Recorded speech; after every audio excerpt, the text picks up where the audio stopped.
Hello ಸ್ನೇಹಿತರೆ, ನಮಸ್ಕಾರ. ಎಲ್ಲರಿಗೂ welcome back to my channel. ಸ್ನೇಹಿತರೆ, ನಿನ್ನೆ ಒಂದಿಷ್ಟು ಪ್ರಶ್ನೆಗೆ ಉತ್ತರ ಕೊಟ್ಟಿದ್ದೆ. ಇವತ್ತು ಇನ್ನಷ್ಟು ಪ್ರಶ್ನೆಗಳಿದ್ದಾವೆ, ಅದಕ್ಕೆ ಉತ್ತರ ಕೊಡೋಣ ಅಂತ ಈ ವಿಡಿಯೋ ಮಾಡ್ತಾ ಇರೋದು. ಏನು ಗೊತ್ತಾ, ತುಂಬ ಪ್ರಶ್ನೆಗಳು ಬರುತ್ತೆ. ಅದರಲ್ಲಿ ನಾನು ಚಿಕ್ಕದಾಗಿರೋ ಪ್ರಶ್ನೆಗಳು ಅಥವಾ ನಾನು ಹಿಂದೆನೇ ವಿಡಿಯೋದಲ್ಲಿ ಹೇಳಿರುವಂಥ ವಿಷಯಗಳಿದ್ರೆ ನಾನು ಅಲ್ಲಿನೇ ಆನ್ಸರ್ ಮಾಡಿಬಿಡ್ತೀನಿ. ಇದು ತುಂಬ ಹೊಸ ವಿಷಯಗಳಿರುತ್ತೆ ಅಥವಾ ಇನ್ನೊಬ್ಬರಿಗೆ ಈ ವಿಷಯ ಗೊತ್ತಾಗಬೇಕು ಅಂತ ಪ್ರಶ್ನೆಗಳನ್ನ ಮಾತ್ರ ನಾನು ಬರೆದಿಟ್ಕೊಳ್ಳೋದು. ಅದನ್ನು ಇವತ್ತು ವಿಡಿಯೋ ಮಾಡಿ ತಿಳಿಸ್ತಾ ಇದ್ದೀನಿ. ಸ್ನೇಹಿತರೆ, ಎಲ್ಲದಕ್ಕಿಂತ ಮುಂಚೆ ಯಾರೆಲ್ಲ ಇನ್ನೂ ನನ್ನ ಚಾನಲ್ನ ಸಬ್ಸ್ಕ್ರೈಬ್ ಮಾಡ್ದಿರ ನೋಡ್ತಾ ಇದ್ದೀರಾ, ಪ್ಲೀಸ್ ಚಾನಲ್ನ ಸಬ್ಸ್ಕ್ರೈಬ್ ಮಾಡ್ಕೊಳ್ಳಿ. ಹಾಗೆ ಪಕ್ಕದಲ್ಲಿರೋ ಬೆಲ್ ಐಕಾನ್ನ ಕ್ಲಿಕ್ ಮಾಡಿ ಆಲ್ ಅನ್ನೋದನ್ನು ಸೆಲೆಕ್ಟ್ ಮಾಡಿ. ಆಗಲೇ ನಾನು ಹಾಕೋ ಎಲ್ಲ ವೀಡಿಯೋಸು ನಿಮಗೆ ನೋಟಿಫಿಕೇಷನ್ ಬರುತ್ತೆ. ಜೊತೆಗೆ ನೀವು ಈ ವಿಡಿಯೋ ನೋಡಿದ್ಮೇಲೆ ನಿಮಗೆ ಬೇರೆ ನನ್ನ ಚಾನಲಲ್ಲಿ ಇರುವಂಥ ಬೇರೆ ವೀಡಿಯೋಸು ನಿಮಗೆ ಸಜೆಷನ್ ಬರುತ್ತೆ. ನನ್ನ ಚಾನಲಲ್ಲಿ ನೀವು ಓಂ ಶಕ್ತಿ ತಾಯಿ ಬಗ್ಗೆ ಡೀಟೇಲ್ಸ್ ನೋಡ್ಬೋದು. ಜೊತೆಗೆ ಟ್ರಾವೆಲಿಂಗ್ ವ್ಲಾಗ್ ಬರುತ್ತೆ, ಒಳ್ಳೊಳ್ಳೆ ಪ್ಲೇಸ್ಗಳ ವಿಸಿಟಿಂಗ್ ಮಾಡ್ತಾ ಇರ್ತೀವಿ, ಅದನ್ನು ನೀವು ನೋಡ್ಬೋದು. ಜೊತೆಗೆ ರೆಸಿಪೀಸ್ ಕೂಡ ನೋಡ್ಬೋದು. ಅದಕ್ಕೋಸ್ಕರ ಚಾನಲ್ನ ಸಬ್ಸ್ಕ್ರೈಬ್ ಮಾಡಿಕೊಂಡು ಪಕ್ಕದಲ್ಲಿರೋ ಬೆಲ್ ಐಕನ್ನ ಕ್ಲಿಕ್ ಮಾಡಿ. ಹಾಗೆ ನನ್ನ ಚಾನಲಲ್ಲಿ ಓಂ ಶಕ್ತಿ ಮಾಲೆ ಹಾಕೋದಕ್ಕೆ ಯಾವೆಲ್ಲ ವಿಷಯಗಳನ್ನ ತಿಳ್ಕೊಬೇಕಲ್ವ, ಯಾವೆಲ್ಲ ವಿಷಯಗಳು ಗೊತ್ತಿರಬೇಕು, ಯಾವ ವಿಚಾರಗಳು ಗೊತ್ತಿರಬೇಕು, ಪೂಜೆ ಹೇಗೆ ಮಾಡಬೇಕು, ಮನೆಯಲ್ಲಿ ಸರಳವಾಗಿ ಯಾವ ರೀತಿ ವ್ರತನ ಆಚರಿಸ್ಬೋದು, ಅದೆಲ್ಲನೂ ನಾನು ಡೀಟೇಲ್ ಆಗಿ ಅಂದರೆ ಸಂಕ್ಷಿಪ್ತವಾಗಿ ವಿಡಿಯೋನ ಮಾಡಿ ಹಾಕಿದ್ದೀನಿ. ಅದೆಲ್ಲನೂ ನೀವು ನೋಡ್ಬೋದು. ಚಾನಲಲ್ಲಿ ಎಲ್ಲ ವಿಡಿಯೋನೂ ಇದೆ, ದಯವಿಟ್ಟು ನೋಡಿ. ಇವತ್ತು ಒಂದು 6-7 ಪ್ರಶ್ನೆಗಳಿದ್ದಾವೆ, ನೋಡೋಣ. ಮೊದಲನೇ ಪ್ರಶ್ನೆ, ಮುಟ್ಟಾಗಿ 2 ದಿನ ಆಗಿದೆ, ಮಾಲೆ ಹಾಕಿಕೊಳ್ಳಬಹುದಾ, ಅಮ್ಮನವರ ಸನ್ನಿಧಿಗೆ ಹೋಗ್ಬೋದಾ ಅಂತ ಕೇಳಿದ್ದೀರಾ. ದಯವಿಟ್ಟು ನಿಮಗೆ ಅಷ್ಟು ಗೊಂದಲ, ಓಂ ಶಕ್ತಿ ಮಾಲೆ ಹಾಕೋದಕ್ಕೆ ಅದ್ಯಾವುದೂ ಪ್ರಾಬ್ಲಮ್ಮೇ ಅಡೆತಡೆ ಆಗಲ್ಲ. ಅಂದರೆ ಮುಟ್ಟು ಇರ್ಬೋದು, ಸೂತಕ ಇರ್ಬೋದು, ಅದ್ಯಾವುದು ಲೆಕ್ಕಕ್ಕೆ ಬರಲ್ಲ ಅಂತ ಹೇಳಿದ್ದಾರೆ. ನಿಮಗೆ ಮನಸ್ಸಿಗೆ ಓಕೆ ಅನಿಸಿದರೆ, ನಿಮಗೆ ಏನೂ ತೊಂದರೆ ಆಗಲ್ಲ, ನಾವು ಕರೆಕ್ಟಾಗಿ ವ್ರತನ ಮಾಡ್ತೀವಿ ಅಥವಾ 2 ಹೊತ್ತು ಸ್ನಾನ ಮಾಡ್ತೀವಿ, ಸ್ನಾನದ ನೀರಿಗೆ ಅರಿಶಿನ ಹಾಕ್ಕೊಂಡು ಗೋಮೂತ್ರ ಹಾಕ್ಕೊಂಡು ಸ್ನಾನ ಮಾಡ್ತೀವಿ ಅಂತ ಇದ್ದರೆ ನೀವು ಮಾಲೆ ಹಾಕೋಬೋದು. ನಿಮಗೆ ಮನಸ್ಸಿಗೆ ನೆಮ್ಮದಿ ಅನಿಸ್ತಾ ಇಲ್ಲ, ನಿಮ್ಗೆ ಯಾಕೋ ಇರ್ಸು ಮುರ್ಸು ಅಂತಾರಲ್ಲ, ಆ ಥರ ಅನಿಸ್ತಾ ಇದೆ ಅಂದರೆ ದಯವಿಟ್ಟು ಸ್ಕಿಪ್ ಮಾಡಿ 3 ದಿನ ಆದಮೇಲೆ 3ನೇ ದಿನಕ್ಕೋ ಅಥವಾ 5ನೇ ದಿನಕ್ಕೋ ಮಾಲೆ ಹಾಕ್ಸ್ಕೊಳ್ಳಿ. ಅದೇನು ಪ್ರಾಬ್ಲಮ್ ಆಗಲ್ಲ. ಇಲ್ಲ ಹಾಕಲೇಬೇಕು, ನಾನು ಇಷ್ಟು ದಿನನೇ ವ್ರತ ಮಾಡಬೇಕು ಅಂದರೆ ಮಾಲೆ ಹಾಕೋಬೋದು. 2 ದಿನ ಆದರೂ ಏನೂ ಪ್ರಾಬ್ಲಮ್ ಇಲ್ಲ. ಆದರೆ ಸ್ನಾನದ ನೀರಿಗೆ ಅರಿಶಿನ ಹಾಕೊಂಡು ಸ್ನಾನ ಮಾಡಿ, 2 ಹೊತ್ತು ಸ್ನಾನ ಮಾಡಿ, ಮನೆನ ಶುದ್ಧವಾಗಿ ಇಟ್ಕೊಳ್ಳಿ. ಗೋಮೂತ್ರ ಅಥವಾ ಕಲ್ಲುಪ್ಪು ಹಾಕಿ ಮನೆಯೆಲ್ಲ ಕ್ಲೀನ್ ಮಾಡಿ ಇಟ್ಕೊಳ್ಳಿ. ಒಳ್ಳೆ ಬಟ್ಟೆನ ಹಾಕ್ಕೊಳ್ಳಿ, ಅರಿಶಿನ ನೀರಲ್ಲಿ ತೊಳೆದಿರುವಂಥ ಬಟ್ಟೆನೇ ಹಾಕ್ಕೊಳ್ಳಿ. ವ್ರತನ ಕರೆಕ್ಟಾಗಿ ಮಾಡಿ. ಅಕ್ಕ ಮಾಲೆ ಧರಿಸಿದ ಸಮಯದಲ್ಲಿ ನಮ್ಮ ಬಟ್ಟೆಗಳಿಗೆ ಸೋಪು ಹಾಕಿ ವಾಶ್ ಮಾಡ್ಬೋದಾ ಅಂತ ಕೇಳಿದ್ದಾರೆ. ಖಂಡಿತ ಮಾಡ್ಬೋದು. ಮಾಡಿ ಕೊನೆಯದಾಗಿ ಒಂದು ಬಕೆಟ್ ನೀರಿಗೆ ಸ್ವಲ್ಪ ಚಿಟಿಕೆ ಅರಿಶಿನ ಹಾಕಿ ಆ ಬಟ್ಟೆನ ಅದರಲ್ಲಿ ಅದ್ಬಿಟ್ಟು ತೆಗೀರಿ. ಸೋಪ್ ಹಾಕಿ ವಾಶ್ ಮಾಡ್ಬೋದು. ಸೋಪ್ ಹಾಕಿಲ್ಲ ಅಂದರೆ ಸ್ಮೆಲ್ ಹೇಗೆ ಹೋಗುತ್ತೆ. ನೀವು ಸೋಪ್ ಹಾಕಿದ್ರೆ ಬರೀ ನೀರಲ್ಲಿ ಅದ್ದಿ ತೆಗೆದ್ರೆ ಅದು ಸ್ಮೆಲ್ ಇನ್ನೂ ಕೆಟ್ಟದಾಗಿ ಸ್ಮೆಲ್ ಬರುತ್ತೆ. ದಯವಿಟ್ಟು ಸೋಪ್ ಹಾಕಿ ವಾಶ್ ಮಾಡಿ. ನೀವು ಕೂಡ ಸೋಪ್ ಹಾಕಿ ಸ್ನಾನ ಮಾಡ್ಬೋದು. ಮಾಡಬಾರ್ದು ಅಂತ ಹೇಳ್ತಾರೆ, ಆದರೆ ಇವಾಗ ಎಲ್ಲರೂ ಯೂಸ್ ಮಾಡ್ತಾರೆ. ಮಾಡಿ. ಜೊತೆಗೆ ಸ್ನಾನದ ನೀರಿಗೆ ಹಾಗೆ ಬಟ್ಟೆ ತೊಳೆಯೋ ನೀರಿಗೆ ಸ್ವಲ್ಪ ಅರಿಶಿನ ಹಾಕ್ಕೊಂಡು ಕ್ಲೀನ್ ಮಾಡ್ಕೊಳ್ಳಿ ಅಷ್ಟೇ. ಇನ್ನೊಂದು ಮುಖ್ಯವಾಗಿರೋ ಪ್ರಶ್ನೆ ಸ್ನೇಹಿತರೆ, ಅಕ್ಕ ಮಾಲೆ ಹಾಕಿದವರು ಇರುಮುಡಿ ಸಲ್ಲಿಸಿದ ನಂತರ ಮಾಲೆ ಮತ್ತೆ ಕೊರಳಿಗೆ ಹಾಕಬಾರದಾ? ಕೆಲವರು ಹಾಕಬಾರ್ದು ಅಂತಾರೆ, ಇನ್ನು ಕೆಲವರು ಮನೆಗೆ ಬಂದು ತೆಗಿಬೇಕು ಅಂತಾರೆ. ಹೇಗೆ ಹೇಳಿ ಅಕ್ಕ ಅಂತ.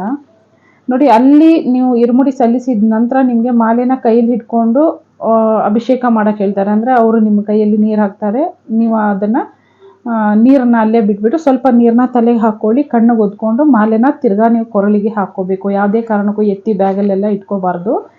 ಎಷ್ಟೇ ದಿನ ನೀವು ಟ್ರಿಪ್ಪಲ್ಲಿ ಇರ್ತೀರಾ ಅಂದ್ರೂ ಅಷ್ಟು ದಿನ ನಿಮ್ಮ ಕೊರಳಲ್ಲಿ ಮಾಲೆ ಇರಬೇಕು, ಕಾಲಿಗೆ ಚಪ್ಪಲಿ ಇರಬಾರ್ದು. ವ್ರತನ ನೀವು ಹೇಗೆ ಕಂಟಿನ್ಯೂ ಮಾಡಿರ್ತೀರ ಅದೇ ಥರ ಇರಬೇಕು. ನಾನ್ ವೆಜ್ ಎಲ್ಲ ತಿನ್ನಬಾರ್ದು. ಯಾಕೆ ನಾವು ಇರುಮುಡಿನ ಸಲ್ಲಿಸಿದಾಯಿತು, ಇವಾಗ ನಾನ್ ವೆಜ್ ತಿನ್ಬೋದಾ, ಚಪ್ಪಲಿ ಹಾಕ್ಬೋದಾ, ಆ ಥರ ಎಲ್ಲ ಮಾಡಬೇಡಿ. ನೀವು ಮನೆಗೆ ಬಂದು ಸ್ನಾನ ಮಾಡೋರಾದರೆ ಸ್ನಾನ ಮಾಡಿಕೊಂಡು ಅಥವಾ ಕೈಕಾಲು ಮುಖ ತೊಳೆಯೋರಾದರೆ ಕೈಕಾಲು ಮುಖ ತೊಳೆದು ದೇವರಿಗೆ ದೀಪ ಹಚ್ಚಿ ನಂತರ ನಿಮ್ಮ ಕೊರಳಲ್ಲಿರೋ ಮಾಲೆನ ಎತ್ತಿಬಿಟ್ಟು ಓಂ ಶಕ್ತಿ ಫೋಟೋಗೆ ಹಾಕಿ ಇಡಬೇಕು. ಮತ್ತೆ ಕೇಳ್ತೀರಾ, ಅದನ್ನು ಎತ್ತಿ ಬಿರೋನಲ್ಲಿ ಇಟ್ಕೋಬೋದಾ, ಇರುಮುಡಿ ಬ್ಯಾಗಲ್ಲಿ ಹಾಕಿ ಮುಂದಿನ ವರ್ಷ ತೆಗಿಬೋದಾ ಅಂತ. ಇಲ್ಲ, ನಿಮ್ಮ ಮನೇಲಿ ಯಾವ ಫೋಟೋ ಇದೆಯಲ್ಲ ಓಂ ಶಕ್ತಿ ಫೋಟೋ, ಆ ಫೋಟೋಗೇನೆ ಹಾಕಿಡಿ. ಓಂ ಶಕ್ತಿ ಫೋಟೋ ಇಲ್ಲ ಅಂದರೂ ಪರವಾಗಿಲ್ಲ, ಒಂದು ಚಿಕ್ಕದಾಗಿರುವಂಥ ತಟ್ಟೆ, ಓಂ ಶಕ್ತಿಗೆ ಹೋದವರಾದರೆ ಓಂ ಶಕ್ತಿ ಫೋಟೋ ತೊಗೊಬನ್ನಿ. ಇಲ್ಲ ಅಂದರೆ ಚಿಕ್ಕದಾಗಿರೋ ಒಂದು ಬಟ್ಲು ಅಥವಾ ಒಂದು ತಟ್ಟೆನೋ ಇಟ್ಕೊಂಡು, ದೇವ್ರ ತಟ್ಟೆ, ಅದರಲ್ಲಿ ಆ ಫೋಟೋ ಮಾಲೆನ ಇಟ್ಬಿಟ್ಟು ಅದಕ್ಕೆ ಅರಿಶಿನ ಕುಂಕುಮ ಹಾಕಿ ಚಂದನ ಹಚ್ಚಿ ಅದಕ್ಕೆ ಡೈಲಿ ಪೂಜೆ ಮಾಡಲೇಬೇಕು. ಯಾವುದೇ ಕಾರಣಕ್ಕೂ ಅದನ್ನು ಬೀರೋನಲ್ಲಿ ಇಡೋ ಹಾಗಿಲ್ಲ. ಇನ್ನೊಂದು, ಅಕ್ಕ ಮಾಲೆ ಹಾಕಿದಾಗ ತಪ್ಪು ಮಾಡಿದರೆ ಪರಿಹಾರ ಏನು ಅಂತ ಕೇಳಿದ್ದೀರಾ. ನಾನು ಒಂದು 30 ನಿಮಿಷದ ವಿಡಿಯೋನ ಮಾಡಿ ಹಾಕಿದ್ದೀನಿ. ಅದರಲ್ಲಿ ಹೇಳಿರೋದೇ ಮಾಲೆ ಹಾಕಿದಾಗ ಯಾವುದೇ ಥರ ತಪ್ಪುಗಳು ಮಾಡಬಾರ್ದು ಅಂತಲೇ ಅದರಲ್ಲಿ ಡೀಟೇಲಾಗಿ ತಿಳಿಸಿದ್ದೀನಿ. ನೀವು ಪ್ರಶ್ನೆ ಕೇಳ್ತಿದ್ದೀರಾ ಅಂದ್ರೇ ನಗು ಬರ್ತಾ ಇದೆ. ದಯವಿಟ್ಟು ಆ ಥರ ತಪ್ಪು ಮಾಡಬೇಕು ಅಂತ ನೀವು ಮಾಲೆ ಹಾಕ್ಕೋಬೇಡಿ. ಮಾಲೆ ಹಾಕಿದಾಗ ತಪ್ಪು ಮಾಡಬಾರ್ದು. ನಾವು ಯಾವುದೇ ಅಂದರೆ ಯಾವುದೇ ಒಂದು ಕ್ರಮಕ್ಕೆ ನಾವು ಬದ್ಧ ಆಗಿದ್ರು ಅದನ್ನು ಬಿಟ್ಟು ನಾವು ವ್ರತ ಮಾಡ್ತೀವಲ್ವ, ಅದೇ ವ್ರತ, ಅದೇ ತಾಯಿಗೆ ನಾವು ಸಲ್ಲಿಸುವಂಥ ಒಂದು ನಮ್ಮ ಭಕ್ತಿ ಅಂತ ಹೇಳ್ಬೋದು. ನಾವು ಯಾವ ಒಂದು ಸಿದ್ಧತೆಯಲ್ಲಿ ಇರ್ತೀವಿ, ಡೈಲಿ ಊಟ ತಿಂಡಿ ನಿದ್ದೆ ಬೆಡ್ಡು, ಡ್ರಿಂಕ್ಸು, ಸಿಗರೇಟ್ ಹೊಡಿಯೋರು ಸಿಗರೇಟು, ಅದೆಲ್ಲ ಬಿಟ್ಟು 3 ದಿನನೋ 5 ದಿನನೋ ತಾಯಿನ ವ್ರತ ಮಾಡ್ತೀವಿ, ಅಷ್ಟು ಕಟ್ನಿಟ್ಟಾಗಿರ್ತೀವಿ ಅಂದರೆ ಅದೇ ನಾವು ದೇವರಿಗೆ ಸಲ್ಲಿಸುವಂಥ ಭಕ್ತಿ. ದಯವಿಟ್ಟು ತಪ್ಪು ಮಾಡಬೇಡಿ. ನೀವು ಅದನ್ನು ಕೇಳ್ತಾ ಇರೋದೇ ದೊಡ್ಡ ತಪ್ಪು ಗೊತ್ತಾ. ಯಾಕಂದರೆ ತಪ್ಪು ಮಾಡಿದರೆ ಪರಿಹಾರ ಏನು ಅಂತ ಕೇಳಿದ್ರೆ ನಾನು ಹೆಂಗೆ ಹೇಳಿ, ನನಗೆ ಅದ್ರ ಬಗ್ಗೆ ಗೊತ್ತಿಲ್ಲ. ದಯವಿಟ್ಟು ಅದ್ರ ಬಗ್ಗೆ ನನ್ನ ಕೇಳಬೇಡಿ. ಇನ್ನೊಂದು, ಅಕ್ಕಿ ಡಬ್ಬದಲ್ಲಿ ಇರುಮುಡಿ ಅಕ್ಕಿ ಹಾಕಿದರೆ ಆ ಅಕ್ಕಿಯನ್ನು ನಾನ್ ವೆಜ್ ಅಡುಗೆಗೆ ಉಪಯೋಗಿಸಬಹುದಾ ಅಂತ. ನಾನು ಅಕ್ಕಿ ಡಬ್ಬದಲ್ಲಿ ಅಕ್ಕಿನ ಹಾಕಿ ಅಂತ ತೋರಿಸಿಲ್ಲ. ನಾನು ಅದು ಒಂದು ಕ್ಲಿಯರಾಗಿ ವಿಡಿಯೋ ಮಾಡಿದ್ದೀನಿ ನೋಡಿ. ನೀವು ಅರಿಶಿಣದ ಬಟ್ಟೆನಲ್ಲಿ ಅಕ್ಕಿನ ಕಟ್ಟಿ ಹಾಕ್ಕೊಳ್ಳಿ, ಅಥವಾ ಕೆಂಪು ಬಟ್ಟೆನಲ್ಲಿ ಅಕ್ಕಿನ ಕಟ್ಟಿ ಒಂದು ಚಿಕ್ಕ ಮೂಟೆನೋ ಅಥವಾ ಒಂದು ಕವರಲ್ಲಿ ಆದ್ರೂ ಪರವಾಗಿಲ್ಲ. ಇರುಮುಡಿ ಅಕ್ಕಿನ ಆ ಕವರಲ್ಲಿ ಹಾಕ್ಬಿಟ್ಟು ಒಂದು ಪೊಟ್ಲೆ ಕಟ್ಟಿ ಅದನ್ನು ಅಕ್ಕಿ ಡಬ್ಬದಲ್ಲಿ ಇಟ್ಕೊಳ್ಳಿ, ಪರವಾಗಿಲ್ಲ. ಅಕ್ಕಿನ ಅದ್ರ ಜೊತೆ ಸೇರಿಸ್ಕೊಳ್ದೇ ಇದ್ರೆ ಆಯಿತು. ಆಮೇಲೆ ಅದನ್ನು ಹಾಕಿದ ಮೇಲೆ ನೀವು ಊಟಕ್ಕೆಲ್ಲ ಯೂಸ್ ಮಾಡ್ಬೋದು. ಆ ಅಕ್ಕಿ ಸಪ್ರೇಟ್ ಇರುತ್ತೆ, ಈ ಅಕ್ಕಿ ಸಪ್ರೇಟ್ ಇರುತ್ತೆ. ಕೊನೆಯದಾಗಿ ಇನ್ನೊಂದು ಪ್ರಶ್ನೆ, ಮನೆಯಲ್ಲಿ ಅಮ್ಮನವರ ಫೋಟೋ ಇಟ್ಕೊಳ್ಬಹುದಾ ಅಂತ ಕೇಳಿದ್ದೀರಾ. ಖಂಡಿತ ಇಟ್ಕೊಳ್ಳೇಬೇಕು. ಮಾಲೆ ಹಾಕೋರಾದರೆ ಮನೆಯಲ್ಲಿ ಅಮ್ಮನವರ ಫೋಟೋ ಇಟ್ಕೊಳ್ಳೇಬೇಕು. ಫೋಟೋ ಇಟ್ಕೊಂಡವರು ಯಾವ ರೀತಿ ವರ್ಷ ಪೂರ್ತಿ ಯಾವ ರೀತಿ ಪೂಜೆ ಮಾಡಬೇಕು ಅನ್ನೋದನ್ನು ಡೀಟೇಲಾಗಿ ವಿಡಿಯೋ ಮಾಡಿದ್ದೀನಿ. ಅಥವಾ ನೀವು ಮಾಲೆ ಹಾಕಿರೋ ಟೈಮಲ್ಲಿ ಯಾವ ರೀತಿ ಸರಳವಾಗಿ ಮನೆಯಲ್ಲಿ ಪೂಜೆ ಮಾಡ್ಬೋದು ಅನ್ನೋದನ್ನು ಕೂಡ ನಾನು ಡೀಟೇಲಾಗಿ ವಿಡಿಯೋ ಹಾಕಿದ್ದೀನಿ, ಅದನ್ನು ಕೂಡ ನೋಡ್ಕೊಳ್ಳಿ. ನಿಮ್ಮ ಹತ್ರ ಫೋಟೋ ಇಲ್ಲ ಅಂದರೆ ಈ ಫಸ್ಟ್ ವರ್ಷ ಹೋಗ್ತಾ ಇದ್ದೀರಾ ಓಂ ಶಕ್ತಿಗೆ ಅಂದರೆ ಅಲ್ಲೇ ಸಿಗುವಂಥ ಒಂದು ಮೇಲ್ಮರುವತ್ತೂರಲ್ಲಿ ಸಿಗುವಂಥ ಒಂದು ಅಮ್ಮನವರ ಫೋಟೋ ತೊಗೊಂಡು ಬನ್ನಿ, ಅದು ತುಂಬ ಒಳ್ಳೆಯದು. ಫೋಟೋ ಇಲ್ಲಾಂದರೆ ಪೂಜಾ ಮಂಡಲಿಗೆ ಹೋಗಿ ಪೂಜೆ ಮಾಡ್ಕೊಂಡು ಬರ್ಬೋದು.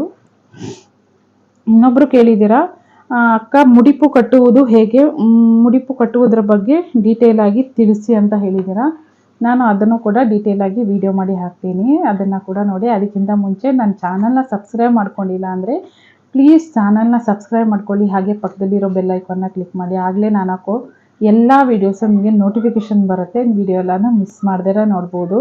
ಇವತ್ತಿನ ಇಷ್ಟು ಪ್ರಶ್ನೆಗೆ ಆನ್ಸರ್ ಮಾಡಿದ್ದೀನಿ. ಇನ್ನೇನಾದರೂ ಪ್ರಶ್ನೆ ಇದ್ದರೆ ದಯವಿಟ್ಟು ಮೆಸೇಜ್ ಮಾಡಿ ಕೇಳಿ, ಆನ್ಸರ್ ಮಾಡ್ತೀನಿ. ಸಿಗೋಣ ಮುಂದಿನ ವಿಡಿಯೋದಲ್ಲಿ. ಬಾಯ್ ಸ್ನೇಹಿತರೆ. ಓಂ ಶಕ್ತಿ.